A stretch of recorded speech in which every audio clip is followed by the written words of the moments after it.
You're listening to Women's Media Center Live with Robin Morgan.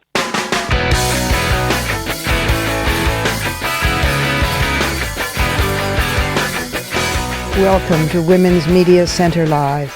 I'm Robin Morgan. Such interesting women doing such good stuff for women and other living things. These are my guests today. A woman who's the bridge between her own two cultures, as a Native American activist and as a lawyer affecting policy in the halls of power. You could sort of say the same for our second guest, who is the first Latina to hold a powerful citywide elected post in New York. Last, a woman who founded and for decades led the most effective international NGO for women's rights and empowerment, and then founded and is leading another one, and also is now working on the resurrected ERA. Glad I'm on the same side as these women. But before we meet them, we need to look inside the headlines.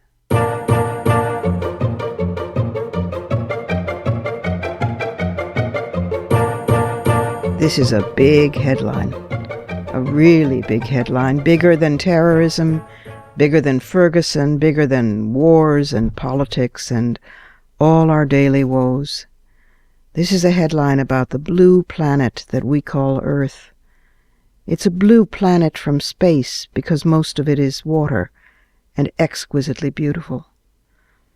But the journal Science released a new report last week, a major in-depth research on the state of the oceans, and ocean life now faces mass extinction. There still is time to avert the catastrophes, the scientists say. Compared with the continents, get that, compared with the continents, the oceans are mostly intact, possibly still wild enough to bounce back to health. But they've been over-harvested, and even greater damage results from large-scale habitat loss, which is only likely to accelerate as technology helps advance the human footprint. For example, coral reefs have declined by 40% worldwide, partly as a result of the often denied climate change-driven warming. Some fish are migrating to cooler waters already. Less fortunate species might not be able to find new ranges. Also, carbon emissions are altering the chemistry of seawater itself, making it more acidic. Ecosystems like mangroves are being replaced by fish farms, projected to provide most of the fish we consume within 20 years because wild fish might not exist. Bottom trawlers scraping large nets across the sea floor have already affected 20 million square miles of ocean, turning parts of the continental shelf to rubble. Whales may no longer be widely hunted, but they are now colliding more often as the number of container ships rises. And then there's mining. Mining operations are poised to transform the ocean in worse ways than ever before. Contracts for seabed mining now cover 460,000 square miles underwater, up from 0 in the year 2000. And seabed mining has the potential to tear up unique ecosystems and introduce pollution and acidification into the deepest parts of the sea. Over the past 5 centuries, researchers have recorded 514 animal extinctions on land, but the researchers of this new study found that documented extinctions are rarer in the ocean. Before the year 1500, a few species of seabirds are known to have vanished. Since then, we've documented only 15 ocean extinctions. But these figures are likely underestimates, the researchers say. Fundamentally, they say, we are a terrestrial predator. It's hard for an ape to drive something in the ocean extinct, but hey, we're trying. Still, there's time for humans to stop the damage and to develop effective programs to limit exploitation of the oceans. But this means, for example, cutting back on carbon emissions, not just adapting to them, not just giving credit for a little change here or there. Next week, countries are going to be gathering at the United Nations to decide whether to strengthen conservation of the high seas, because conservation of the high seas lacks basic modern conservation tools, including the ability to establish fully protected marine sanctuaries where ocean life is protected from seabed mining and from bottom trawl fishing that clear-cuts the ocean floor, and from other damaging industrial activity. But the one thing they will not discuss at the United Nations, the dots they will not connect, has to do with overpopulation. Not only are we a rapacious species, we're too big a species. We're obese in our numbers as well as in our bodies. As the global human population grows from about 7.2 to 10 billion during this century, pollution and acidification of the oceans will escalate and ultimately affect all life on the planet. And when we connect the dots, what do we find? The usual canaries in the mine. We find women trying to control our own reproductive fate. We find women fighting to have fewer children. And the next time you go to battle for women's reproductive rights as a basic human right, remember that you're fighting not only to save a woman's life from an unwanted pregnancy and the right to abortion, or fighting for her right to contraception so that she doesn't get pregnant to begin with. You're not only fighting for her life, you're fighting for all our lives. You're fighting for the life of the blue planet. And time is short.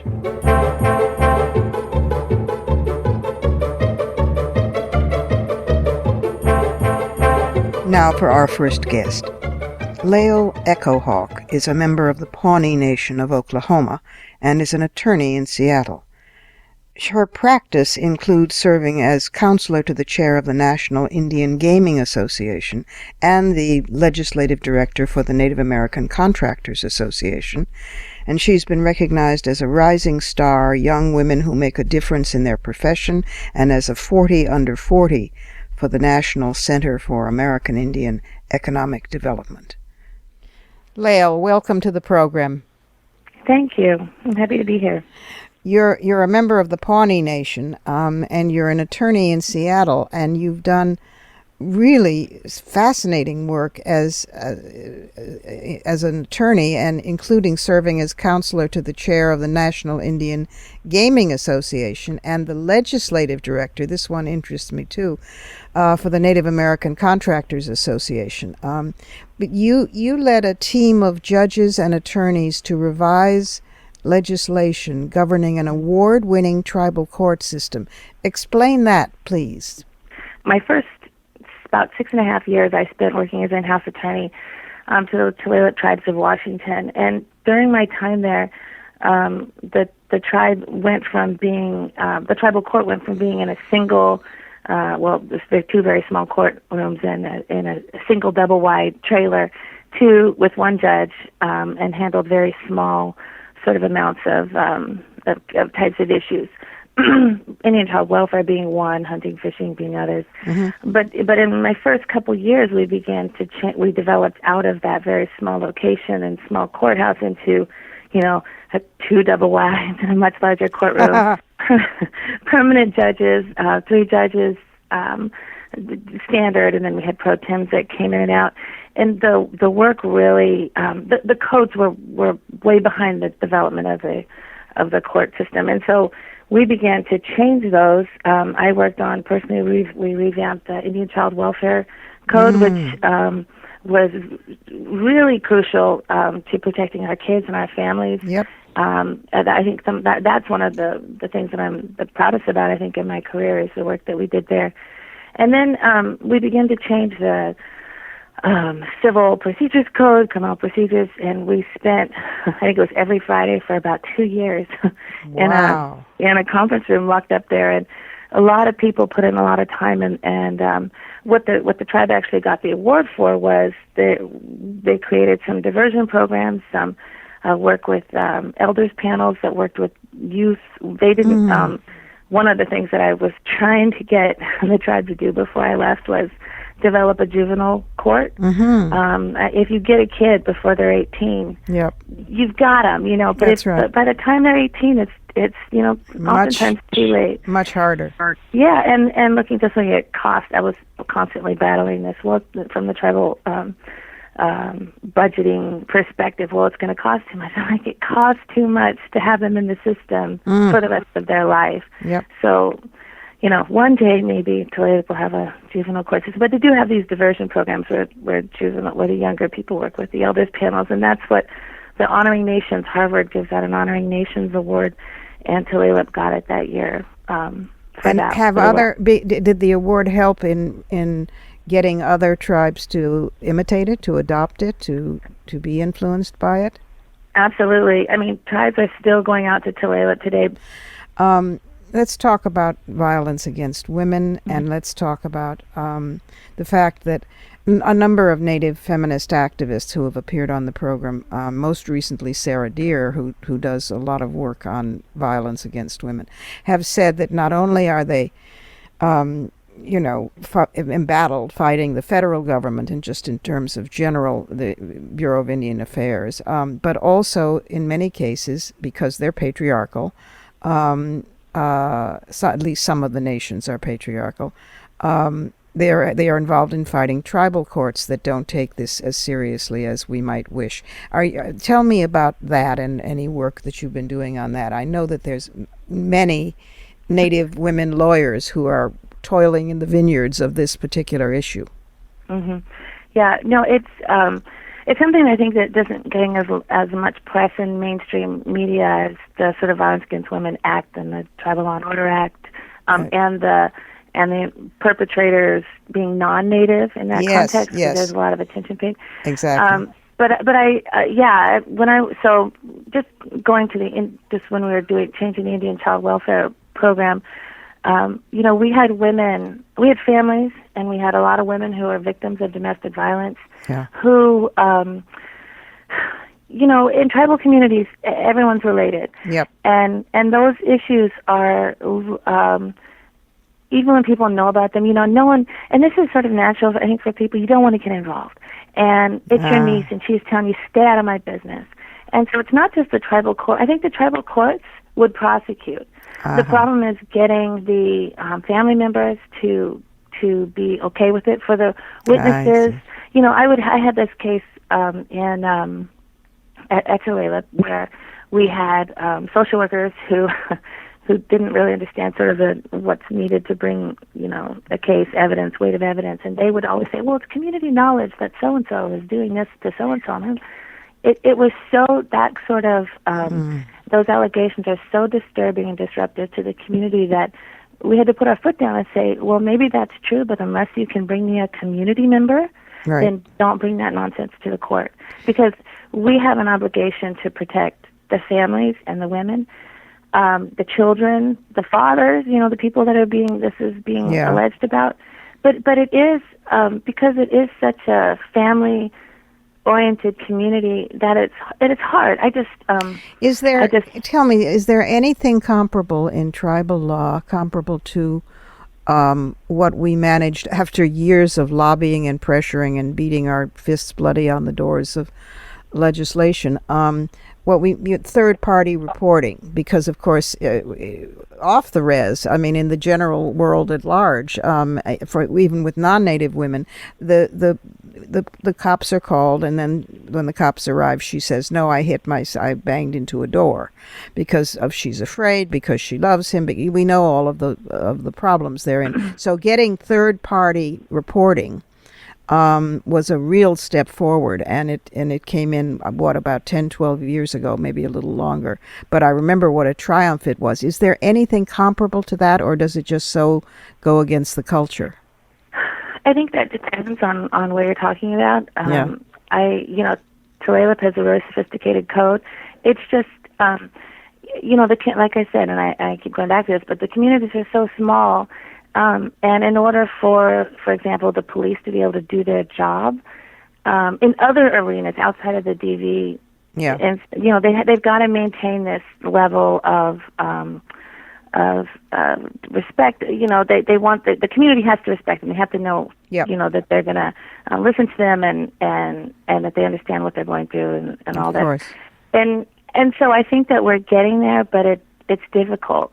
And it's one thing we need to see is more women in leadership on tribal councils. Right. I think it's really, I always tell people tribal council leaders, they work 24/7. There's no other position in the country like this, where they're elected officials who in the course of an 8-hour meeting will deal with an Indian child welfare issue and a $100 million contract. Right. And they have to do that every day. And so there's a lot of pressure. And so for them to get involved in these family matters where you do change the law, one of the other things that I'm really proud of is that we at Lael, they have an exclusion code, ordinance. So if a tribal member or non-tribal member does something that's objectionable to the tribe, they boot them out. And primarily we use that with tribal members for drug dealers, and this was devastating to them. They didn't care if their kids were in foster care, but if they were told they can't come back to the reservation, they would lay their heads down and cry on the desk in court. But one of the things that I finally talked the tribal council, and this was me being very aggressive, the tribal council into excluding a tribal member who had sexually assaulted many, many, many children. Oh, God. And it took us, going back to the interaction between us and the federal government, we had a great U.S. attorney in Washington, Tate London. He's a Tlingit guy. But it took a lot for us to get the FBI and the U.S. Attorney's Office to take these cases and prosecute, and he did not get enough time for what he did. Wow. But he got some. But he got some, and we excluded him from the reservation permanently, which was a huge deal. It was very controversial at the tribal council level because he was related to them. They knew this guy. They grew up with him. They had no idea what he was doing. Yeah. But to kick him off the reservation permanently was, I think, a major step for Tulalip. And I think as tribes start to think about doing things that way, get these guys, even if they're your relations, off the reservation. Right. And out of your jurisdiction, even if it's just that, even if they just go live in the next town over, at least you're taking a proactive step to protect your community. Right, right. Yes, I mean, at some point, this has got to walk a real tightrope between respecting the amazing tenacity, particularly in the face of the conquest, of those family ties and bonds. But on the other hand, I remember when Christine Stark did the program, she was a guest, and she had just completed the first leg of that research on the extraordinary trafficking going on of Native women in and around Winnipeg and Minnesota and that area, which we now know has been going on for years, but which has just really surfaced in all of its horror. And in many cases, there were family members this was a family tradition that when a girl came of age, the men passed it along that she's now of age and ready to be sexually exploited. So, there's family and then there's family. And I am in awe of the tightrope you walk in affirming the good and trying to change consciousness about doing something about the bad. Yeah, it's very, I'd never be a lawyer if I couldn't do this work. Thank you so much, Lael, for being with us and talking to us about this, and I hope you come back and talk to us more. Oh, well, thank you so much for having me, Robin. This has been great. We have to take a short break here. It's Women's Media Center Live, and I'm Robin Morgan. But don't go away, because we'll be right back with the Speaker of the New York City Council.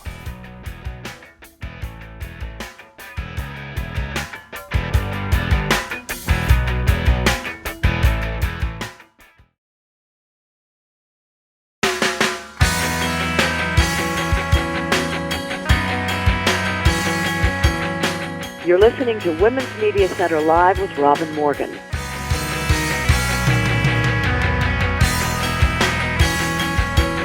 Welcome back. Melissa Mark-Viverito currently serves as the Speaker of the New York City Council.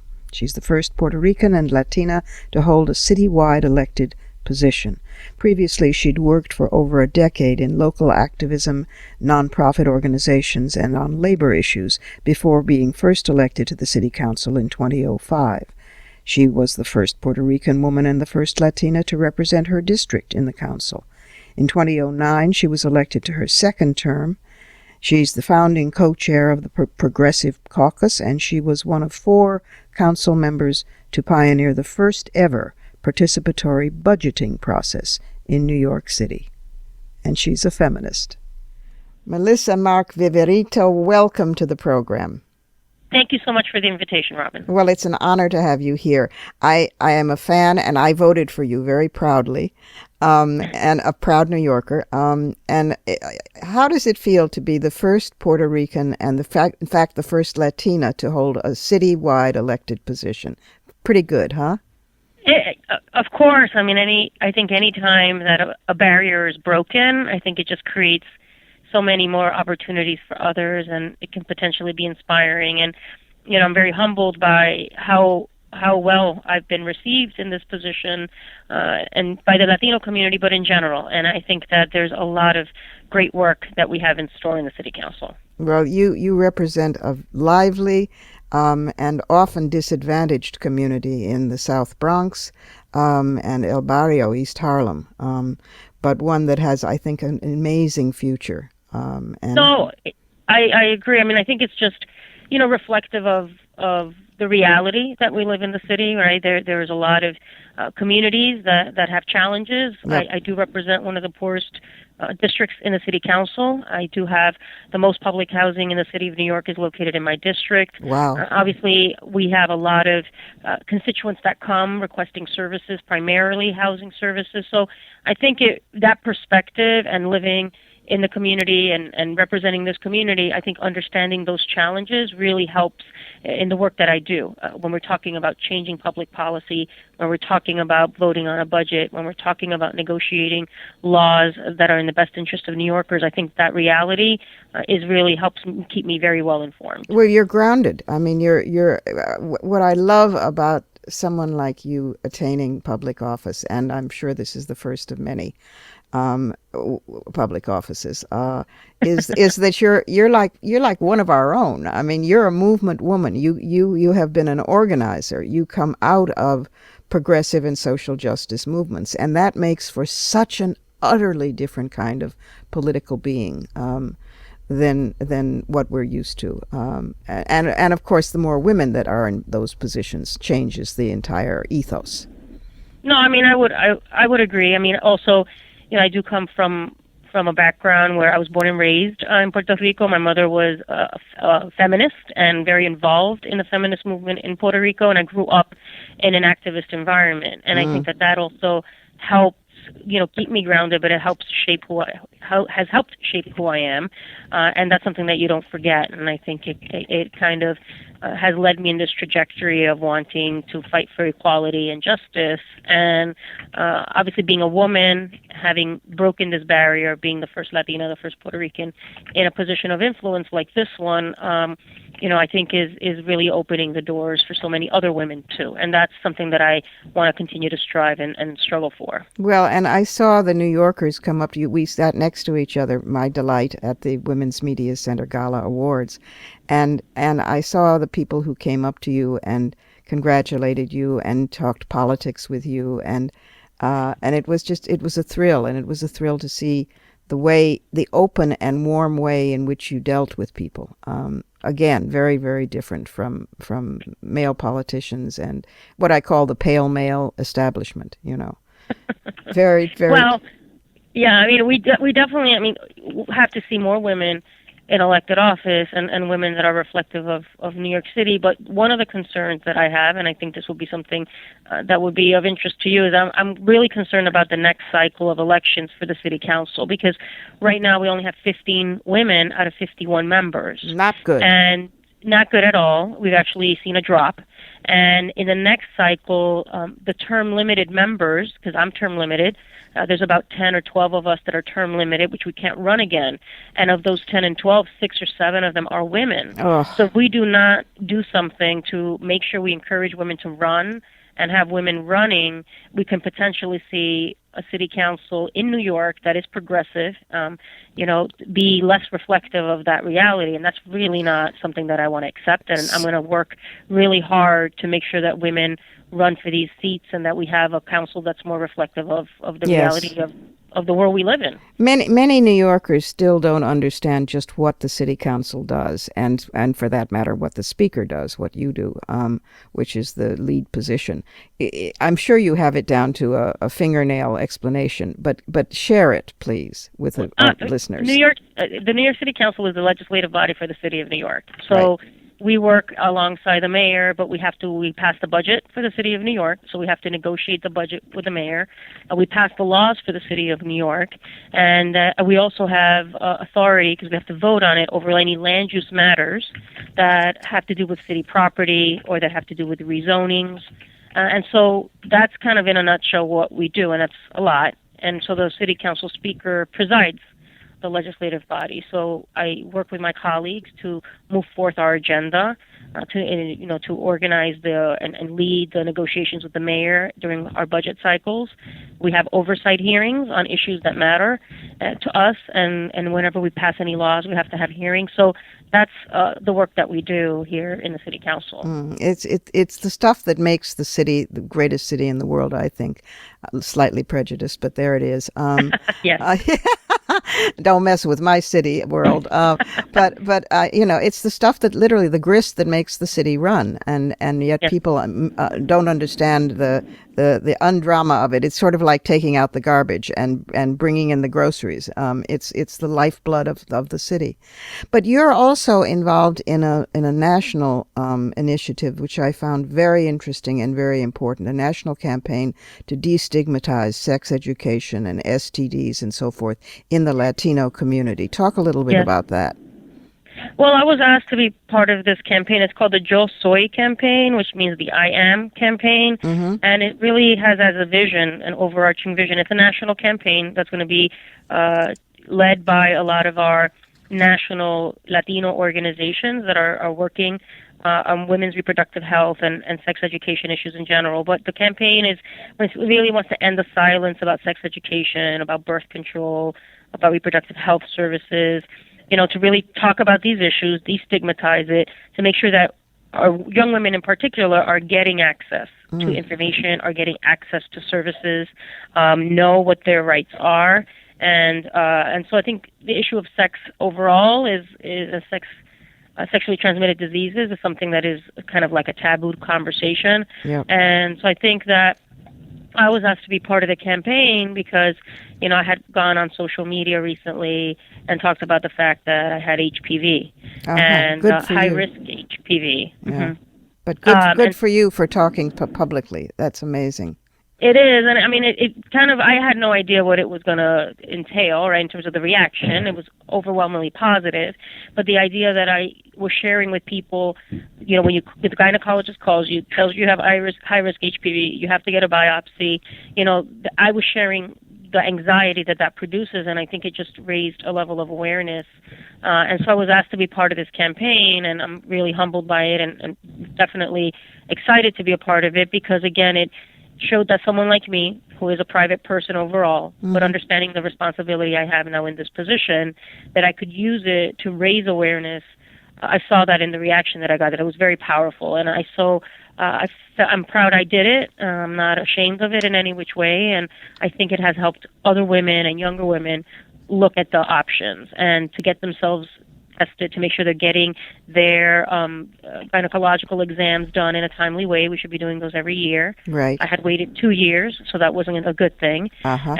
So that's what I wanted to do, and so I'm really happy to be part of this campaign. Well, aren't you wonderful? No, seriously, to make a use of talk about turning lemons into lemonade, to make use of bad news or questionable news, not so great news in any event, to make such constructive use of it for yourself and most of all for others is just fantastic, and obviously will do a lot of good and probably save lives. That basic. Is there a website for the campaign that we should give?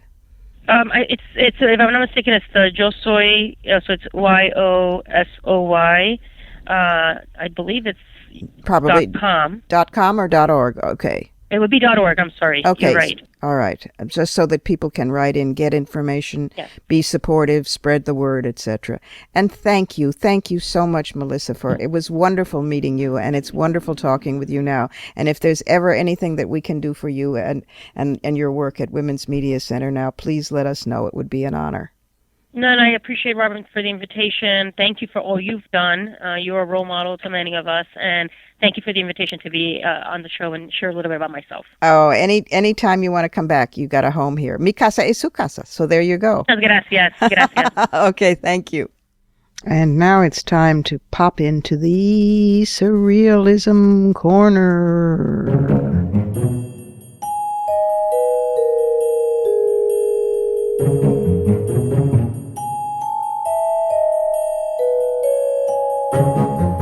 You will, of course, remember the famous photograph from the major demonstration in France with the world leaders marching in the front line, including Chancellor Angela Merkel of Germany.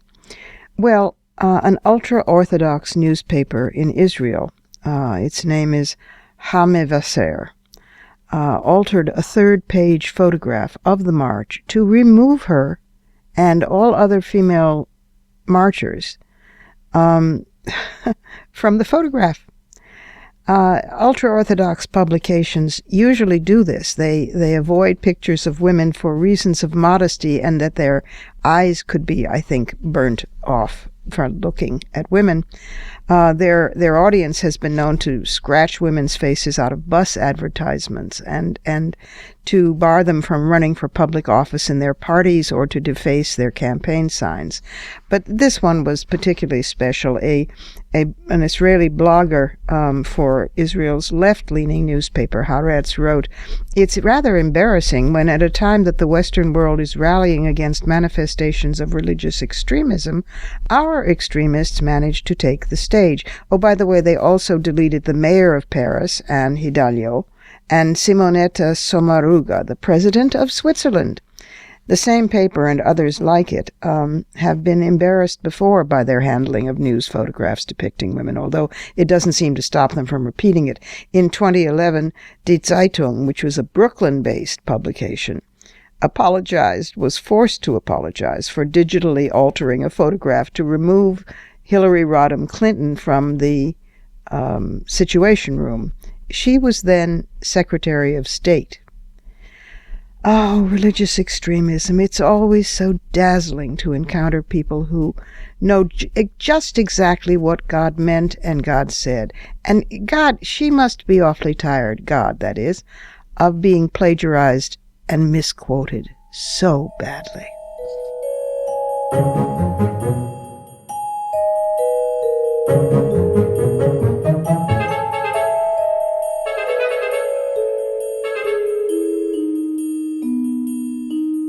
Time for another quick break here at Women's Media Center Live.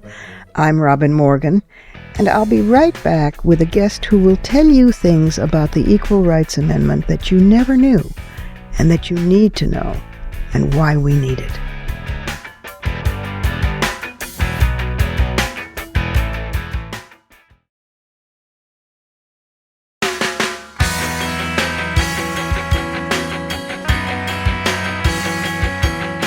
You're listening to Women's Media Center Live with Robin Morgan.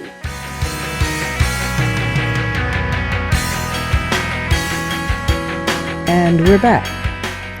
Jessica Neuwirth is the founder and former board chair of Equality Now.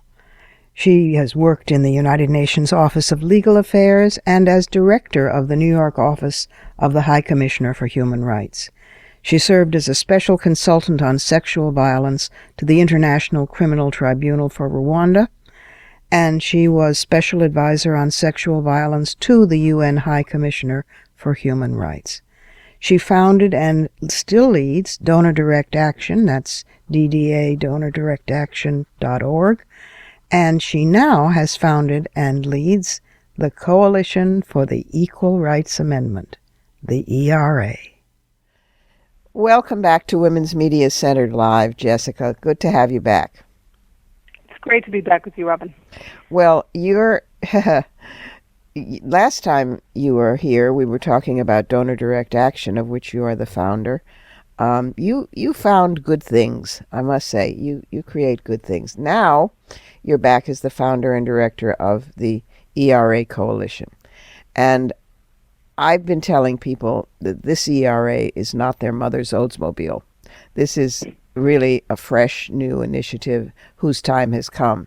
But you tell it better, and you tell it really well in this brand new book. Your first, congratulations, which is Equal Means Equal, Why the Time for an Equal Rights Amendment is Now, with a foreword by Gloria, as in Steinem. And it's a terrific book that for anybody out there who thinks, why are we doing this now? Didn't we try? And some people think we already won it, and some people think we didn't win it, but they don't understand why it has been, as one person told me, recycled.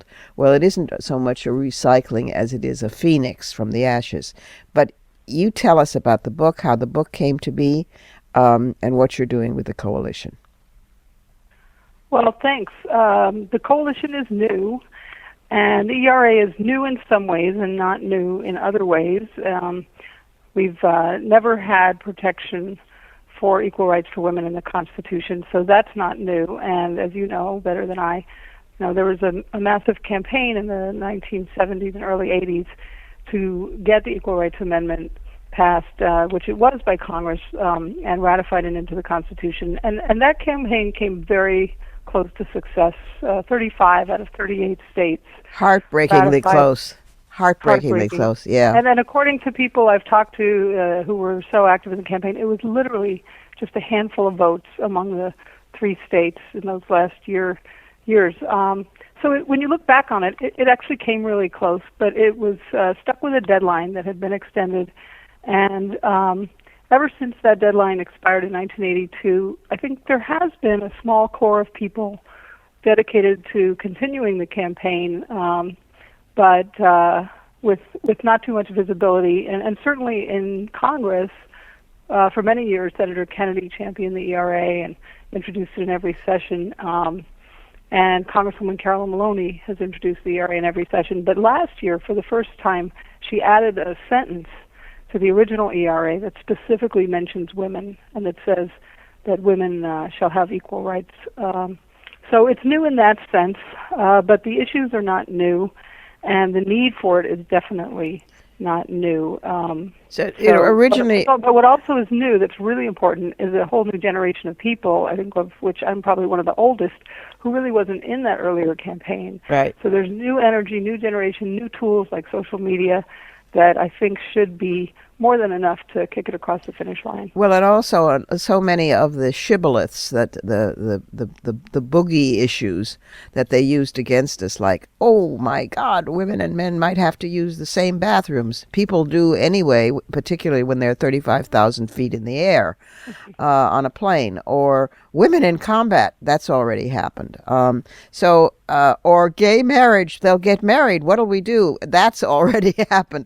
So a lot of their terrors have already taken place, and not only did the world not end, but it's a better place. And I think one of the biggest fears at the time that was mobilized and exploited was based on the idea that a woman's place was in the home and that marriage was the ultimate security, so that with the ERA and all these broad-wording feminists, that suddenly men were going to no longer take care of women. And I think women learned, in many cases, the hard way, that marriage was not the best form of economic security, and that independence and employment might be just as good or better. And opportunity, equal opportunity, was critical to that. So I think that's all changed. There's so many more women in the workforce, and the whole thinking about the traditional stereotypical role models has really evolved significantly. And it's really so, we were blindsided when we lost, because we thought this is such common sense. At the time, it was 26 words. Now there's another sentence added. Tell us the actual text of this terrifying, frightening thing. Well, the original is equality under the law shall not be denied or abridged by the United States or any state on account of sex. And the new sentence, which was introduced last year, was women shall have equal rights. in the United States and all territories subject to its jurisdiction. So that has actually expired and will have to be reintroduced. But it's a very simple concept. It is. It is actually one that most countries in the world already have in their constitutions for a very long time. It's an international law. Basically, it's almost everywhere except in our own country. Yeah, it's pretty... And by the way, we also have spent a lot of time trying to convince other countries, not only at the activist level, but even at the governmental level, to put these provisions in their own constitution. Yeah. As you might remember, to Afghanistan, the United States government put a lot of energy into making sure that constitution should have an equal rights provision. So it's a bit hypocritical to be doing that around the world and trying to play a role as a leader in the promotion of women's rights when we really don't have the legal framework domestically or internationally for women's rights at home. You're damn right. Give some examples of, because sometimes what you'll hear from people is, well, we're winning this point by point, which I respond to by saying yes, and we could actually be free by the time the planet plunges into the sun. But give us some examples of what an ERA would do. I know it affects many different areas: violence against women and pregnancy discrimination and equal pay, and just basically every area. But give us some examples, say in equal pay.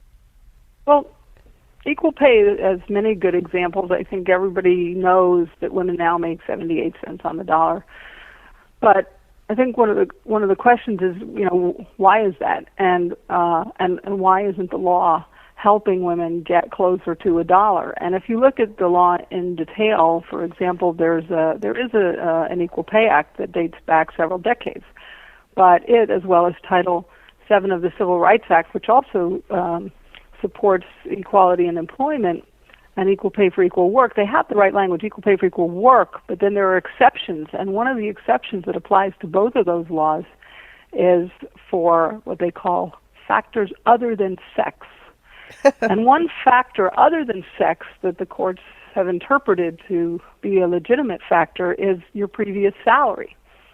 Not your experience, mind you, just your previous salary. So there are cases, many cases, where women and men are doing the exact same job, same responsibilities, and then the women find out they're making less than the men.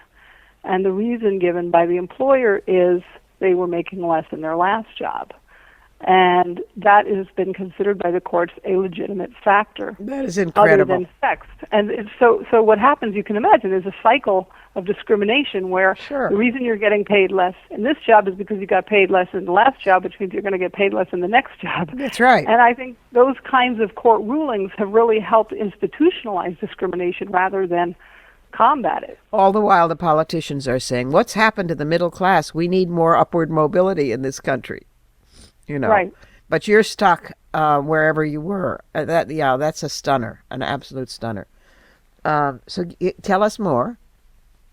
Well, I think the workplace, where we're dealing with a lot of these economic issues, is not a friendly place for women. See, the workplace is designed for people who are not pregnant, and the Supreme Court has held very explicitly that pregnancy discrimination does not constitute sex discrimination.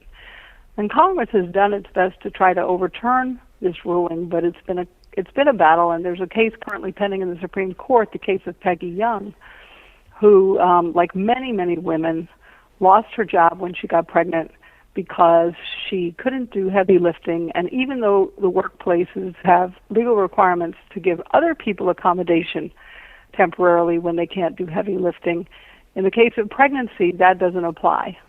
Why? Because pregnancy, according to the Supreme Court in its jurisprudence, is something that doesn't happen to men, and therefore it can't really be the basis for discrimination between men and women. It's just pregnant women who get treated this way, not all women, even though it's only women who get pregnant. So that kind of thinking. And to be fair, I mean, there were just some stunning dissents in a couple of these cases in the 1970s. I think it was Justice Brennan who said that this offends common sense, which it does. And women have found again and again that they really don't have the same right that men have to have a family and a career at the same time. But now that there's a a strong movement for it again, and an actual bill and a coalition, I think we stand a real chance this time. In fact, I think we can pull it off. With you at the helm of the coalition, I believe we can pull it off. Oh, well, one of the reasons I jumped into it after talking to so many people is that nobody was against it, and I just felt, looking back and reading all the books on why it failed, that all of those factors which we talked about before are gone. But the reason I wrote the book is to really explain as best I could why we need it, because people felt like, first of all, polls have shown that 70% of Americans think we already have it. I know. And it's always been the case that the majority of Americans think that we should have it. So when they find out we don't have it, it's kind of like, well, why do we need it? And I think there are so many reasons why we need it, and most of them have to do with the fact that the 14th Amendment, which we think of as being equal rights, has really not been effective in protecting women's rights. And so the book really goes into detail on the 14th Amendment and why, in all of these areas like pregnancy discrimination, violence against women, pay inequity, why the 14th Amendment doesn't work for women. And I should also add, I think violence against women is a little bit of a new issue from the last campaign, because I think there's been a growing understanding that it is a form of discrimination against women. And there are just some of the most painful cases where you're really seeing people who have lost their lives. One case where a mother lost her 3 daughters because the police failed to enforce a court order of protection that she had, and she begged them again and again to please go and rescue her daughters when her husband took them in violation of the order. And eventually he showed up at the police station at 3 in the morning after she had been calling all night. He showed up there, and that's the only time they ever saw him, and they had a shootout, and he died. And they found those 3 girls in the truck, in the cab of the truck, each shot in the head, and they were 10 years old, 8 years old, 7 years old. And their mother, a wonderful woman named Jessica Gonzalez, now Jessica Lenahan, brought a lawsuit, went all the way up to the Supreme Court. Why didn't the police enforce the law, which it was mandatory under the state law to enforce that court order of protection? She lost her case, which was brought under the Violence Against Women Act, not because there wasn't gender-based violence, but because the Supreme Court found that part of the federal law, the Violence Against Women Act, was unconstitutional, that there was no basis in the Constitution for that part of the law. It wasn't considered commerce, and a lot of these laws that protect people are under the Commerce Clause, and this wasn't commerce, even though it actually has a huge impact on the economy and interstate commerce in a way that many other issues do, but it basically was thrown out because there's no constitutional basis. So that's a great example, I think, of why we need the ERA. My God, it certainly is. The book is filled with these, and it's in English, listeners. Even though Jessica is a lawyer and an excellent one, she actually writes in the English language, which I, for one, appreciate greatly. It's called Equal Means Equal: Why the Time for an Equal Rights Amendment is Now. It's published by the New Press, which is a wonderful press. And if you join the ERA Coalition, and in a minute we'll give the website, or your group joins, you get a special offer on buying the book in bulk too. Jessica, say the website. It's eracoalition.org. That's clean and simple. ERA Coalition, all one word, .org. Thank you, Jessica, for taking this on. And we will see you at the signing ceremony when women get written into the Constitution. Sounds great. Well, thank you for your wonderful show. We have to take one last quick break here at Women's Media Center Live, where I am still Robin Morgan, your, what did they say in the 19th century? Your obedient servant, well, your disobedient servant. We'll be right back with some fighting words.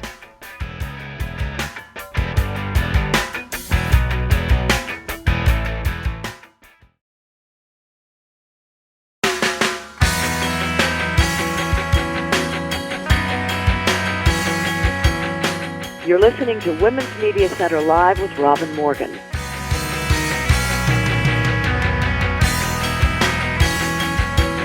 And we're back again, just in time for some fighting words.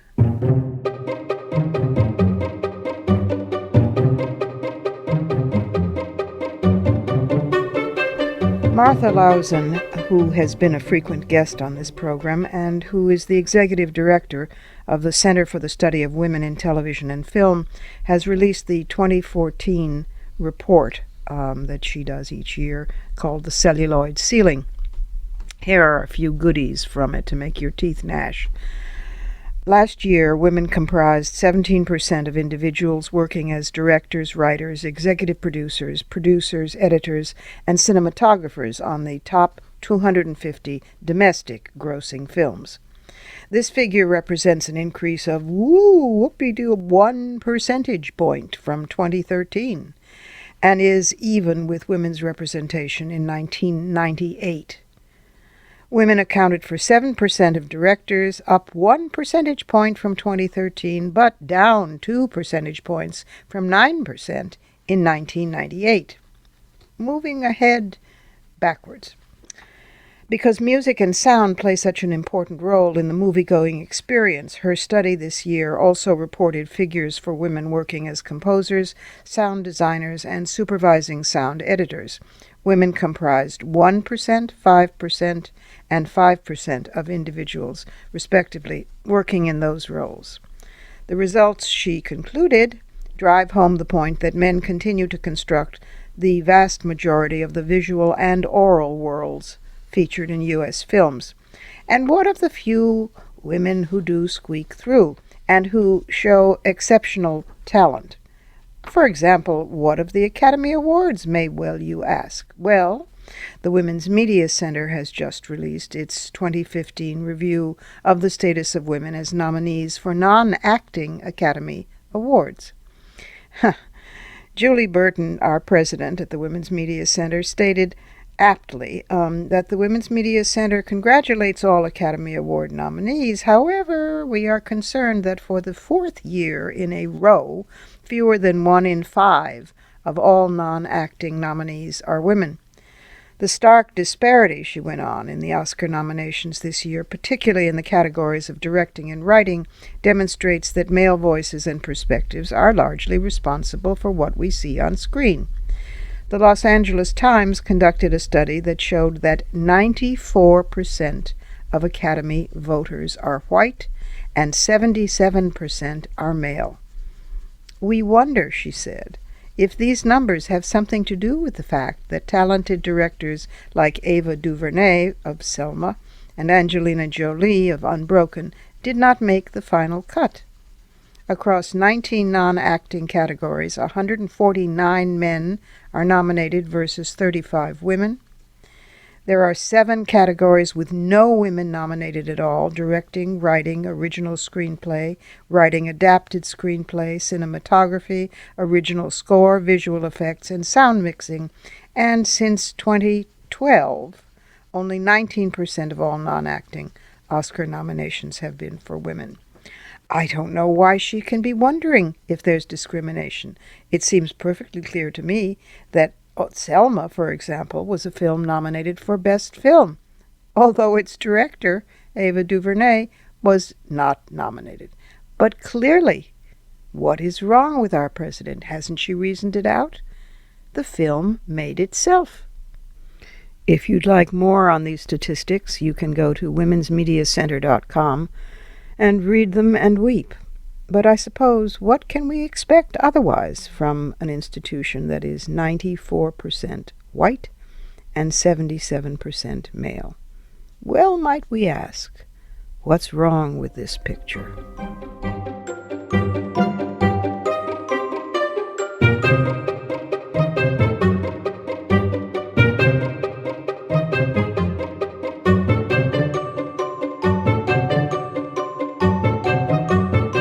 And that's it for this week. Join us next week when a feminist former prosecutor takes us inside the justice system on rape cases. And we bring you an exciting double-segment interview all the way from Sundance by our special correspondent, Pat Mitchell. Interview with whom? That's a surprise for now, but it's big. This program is syndicated, but if you can't find the broadcast on a radio station in your area, you can always visit us at WMClive.com for the show, plus the archive of all our previous episodes, and especially at iTunes worldwide, where you can stream, download, and subscribe to the show's podcast. Also, be sure to find WMC Live on Facebook and on Twitter. Portions of this program were taped earlier. Opinions expressed here do not necessarily represent the WMC. Here's the family for Women's Media Center Live. WMC President and Executive Producer of this program, Julie Burton, Senior Producer, Crystal Williams Chancellor, and our founding sponsor, Regina K. Scully. I'm Robin Morgan, your producer and host. Thank you for being with us. Do join us next week right here on Women's Media Center Live. For the smartest talk about news, politics, sex, books, religion, race, and more, tune your radio to Women's Media Center Live with Robin Morgan. Audacious, witty, provocative, informative, and fun. It's Women's Media Center Live with Robin Morgan on WMCLive.com. Talk radio with a brain.